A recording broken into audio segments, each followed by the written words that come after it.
時間咧，其實觀乎翻而家呢一組馬裏邊咧，係季內裏邊係佢開得最快嘅啫嘛，其他馬都做唔到。要計就係因為佢做嗰場時間係115磅，今次係126，真係多9磅，做翻個平衡，唔多唔少都會即係打少少折扣，但係始終又係佢同替做美麗兩隻馬嘅優點都係一樣，又係準到冇朋友呢啲馬，真係好鬼緊要。都同意㗎嗱，不過咧就替做美麗喺嗰場賽事有份輸俾天九嘅，完全冇得跑啦。當時咧天九就受讓，即係替做美麗讓佢11磅嘅，咁啊結果真係翻到嚟成條街咁遠啦。咁當時我計埋啦，替做美麗個狀態又唔夠啊，撇下咁啊，咁啊出嚟跑佢都係跑第4。咁但係咧就而家你要計翻啦，嗰4個幾馬位都幾遠啦，11磅同埋而家即係替做美麗個狀態進展咗之後，可唔可以收窄翻咁多咧？因為天九仍然都係頂峰喎，你要計翻喎。所以點解就話替做美麗要贏嘅話，就一定要天九自己發揮得曳啲先至可以贏，我相信係。喺佢個專長嘅路程咧，你就呢樣嘢，我覺得唔需要太擔心。即係當然你睇翻佢晨操咧，即係上一場跑完之後，佢主要都係喺內圈踱步嘅，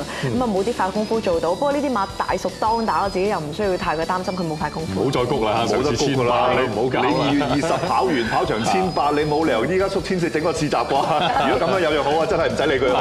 淨係喺內圈踱步燥火，唔係好多合理嘅安排，好多方嗰啲馬都會係咁嘅。你始終係跑唔係好長時間，你太短時間，你有個賽事喺度已經 keep 到個狀態，唔需要話再喺陣上面，即係喺晨課上面再跳㗎啦。好啦嗱，喂，一對即係好有實力嘅馬，我哋都講過，真係叫新星嘅呢一對馬。咁但係呢一場裏邊都有兩隻好叻㗎，曾經嗱一隻就友誼之上。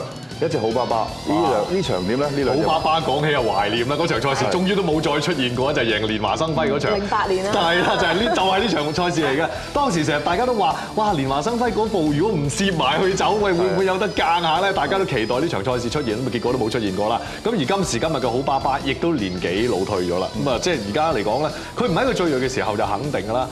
唯一就係可以少少憧憬下，就馬路力短咗，衝1400米，可能而家比1600米好衝啲。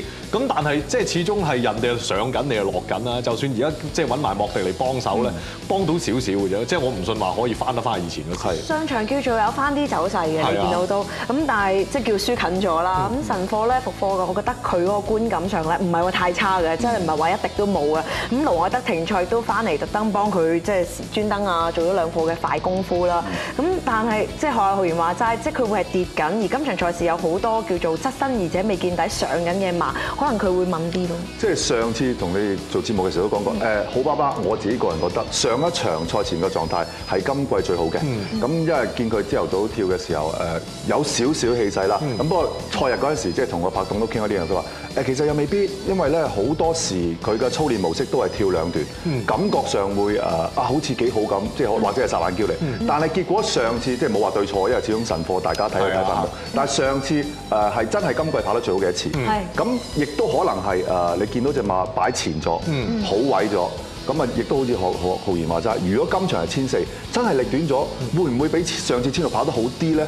其實真係有一個成數喺度咯。希望咯，只係一個希望啦。但係畢竟係跌緊嘅馬啦。你話如果好似當年咁3冠王嘅時候，梗係冇得頂。哇！一走出外檔，你點夠佢走啊？你唔好話1400啦，1200都同你跑上嚟啲馬，即係但係真係老咗1歲就真係1歲冇得傾啦。係啦。咁友誼之上點咧？喂，董事杯盟主。